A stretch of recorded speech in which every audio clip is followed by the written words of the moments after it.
Hey, hello everyone, and welcome to Extreme Graphics Tech. My name is Angelo, and well, today's CD Projekt Red released this Overdrive mode for Cyberpunk 2077. For those two of you who live under a rock and don't know what this is, if you like graphics and video game, of course, that is a mode that makes the game completely path trace, which means that every single light in the game casts shadows, bounds, reflections, everything. It will behave exactly as it should in real life, like a Pixar movie, but happening in front of your eyes. And that was released today. And yesterday, Digital Foundry made a video showing you all the goodness of this mode, and it looks amazing. I was testing it this morning on my 4090, and it looks so beautiful. But I think with Digital Foundry video from yesterday and extra footage from today, that you have a lot of really nice footage to enjoy what this mode is all about. So I thought of making a different video. Instead of going for an RTX 4090, how will this mode run on the most popular ray tracing car on Steam, in this case the RTX 3060, which I think is also one of the cheapest, more affordable ray tracing cars from Nvidia. Will it be playable? It's completely unplayable. Do you need an RTX 4090 to get to any sort of playable situation? Of course, playable will mean different things to different people. Some people don't consider playable anything under 4K or it's 120 FPS for some reason. They are very elitist, so nothing will play. Now, some people don't consider that anything under 60 FPS is playable. So, it will mean different things to different people. I am used to, even play at 13 FPS games like a Star Fox, while we play like a 20 FPS games like Ocarina of Time. So, I don't have too much problem with that. Of course, those games were created thinking about that frame rate, so the game was playable at those frame rates, which obviously a game like Cyberpunk will not be playable at 20 or 13 frames per second. However, I think if we achieve at least 30 FPS, that should be playable, right? Of course, this means maybe we have to sacrifice on resolution or using the DLSS or something like that. And many people won't like that, so I don't know. It's hard to say what everyone will consider playable. However, I thought this would be interesting because, on a RTX 4090, 4080, 4070 Ti, RTX 3090, those are very high-end cards. And in the case of the 4000 series, you can even have DLSS 3-frame generation. So I thought, well, let's see how it goes on a card that doesn't even have that. So let's go with the result.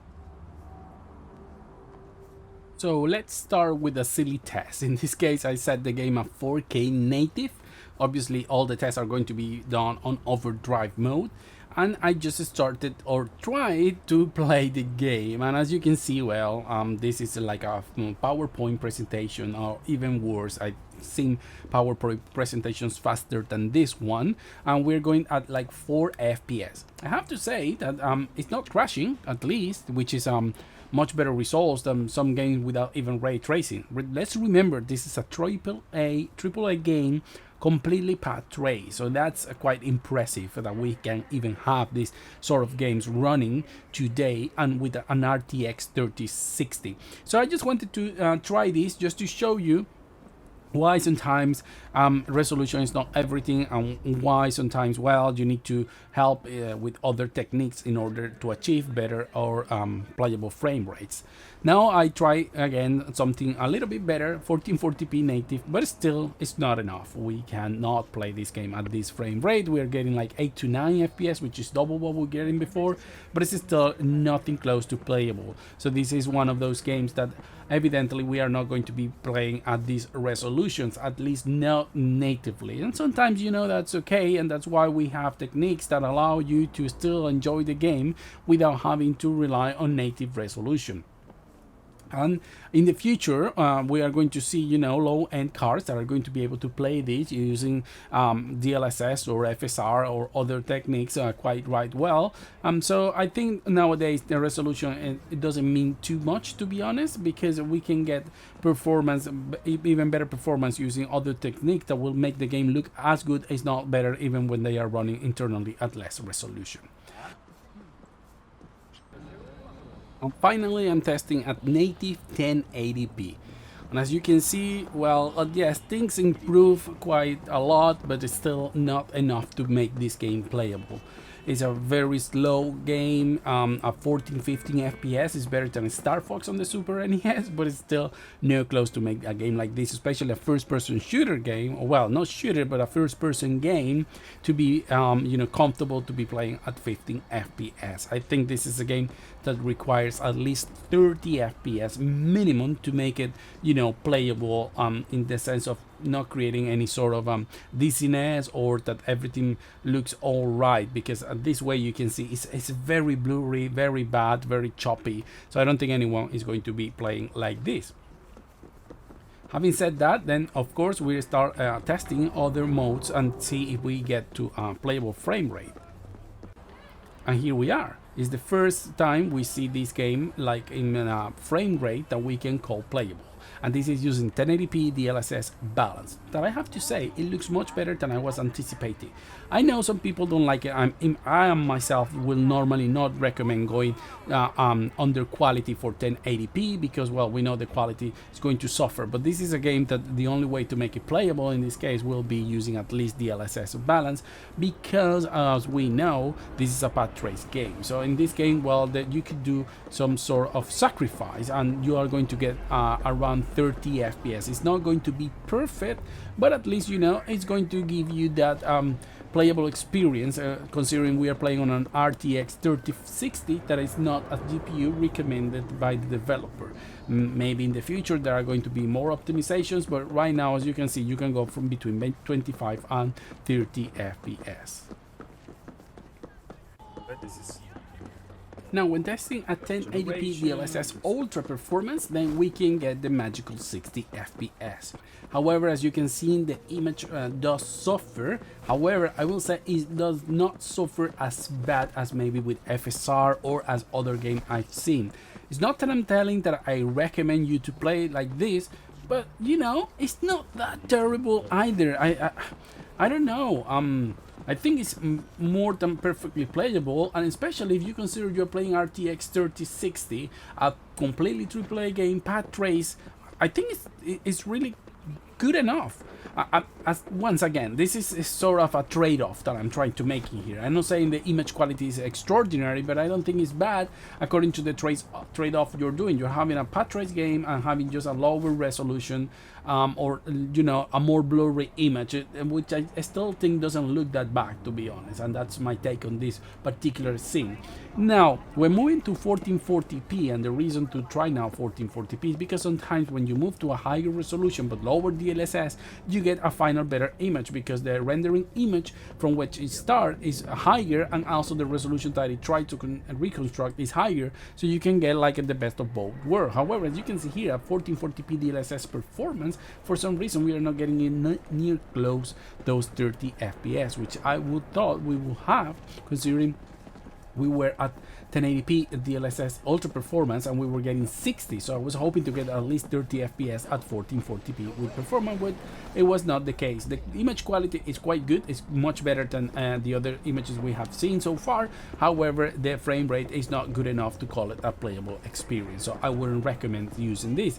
Now, however, when we move to Ultra Performance, then you see that there is a big jump in performance. We go from middle 20s to 40 FPS, which make the games completely playable, but also I will say sort of smooth if you have a VRR monitor, or a monitor that can adjust to 40 FPS. I think you're going to have a very good experience. However, it's clear the image quality has suffered, but I think the quality of the image is much better than a 1080p 60. So this will be a middle point to have a good frame rate and also good image quality. Of course, the best will be to play without having to go to DLSS Ultra Performance, but if you have an RTX 3060, once again, what I can say is the trade-off here I think is worth it. You're going to have a completely path trace game at a 40 FPS, which from my point of view is actually quite good, all things considered. Many years ago we probably would be playing this at 5 FPS. Having seen that, then I thought, what if I created a resolution in the middle? And with this I created 1800p, which is 3200 by 1800, which is a resolution higher than 4040p but lower than 84K, and I thought it's a good compromise. However, as you can see, when you play this at native 1800p, you will still not be able to get playable frame rate. It's better than 4K, worse than 1440p. We are around 5 to 6 FPS. However, the reason I'm showing you this is because this was obviously going to happen. But then I thought, okay, so we are in this situation now where a resolution like this is still too high for a 3060. Well, even 1080p was too high for 3060. However, what if I activate DLSS Ultra Performance at 1800p? Voila! You get a very nice, sort of stable resolution that is running at 30 FPS, which for many will not be enough because it's not a locked 30 FPS. If you see that it doesn't go up 30 FPS, it's just because I locked the FPS just to not push the GPU or CPU unnecessarily. So we kept it at 30, and as you can see, it's quite stable. It's not perfect, but we get a resolution, image quality that is better than 1440p, but it's still, you know, more performant than what we used to have. So we have that, the best of both worlds. Yes, it's not perfect, it's not 30 FPS. There may be some adjustments we can do on the graphic settings to lower. This is overdrive mode with everything on ultra, maybe lower in the distance rendering or something else. We will get those extra 4 FPS that we're missing, but I think this is a good middle point that we can get to. So this is what I'm trying to show here, that there are ways to get to playable frame rates even with low-end GPUs or low-end for a game like this with overdrive mode. So it's always good to experiment. Maybe instead of 1800p you can make something lower, like, I don't know, 1692p or something like that, that is still, you know, equivalent to your monitor resolution, and keep the aspect ratio. So all you need to do is find ways to adjust. And you know, I know many people would say that 30 FPS is not playable, that they need at least 60 FPS. Well, you know, in that case you need a better GPU. But if you are willing to play at 30 FPS, you're going to find that there are many ways to do it, even with a 3060, which is, as I said before, a GPU that is not even named by the developers. And we're talking about, once again, a path trace AAA game. So from my point of view, this is a very, very good achievement by this GPU, but also by the game. Thank you, and see you on the next video.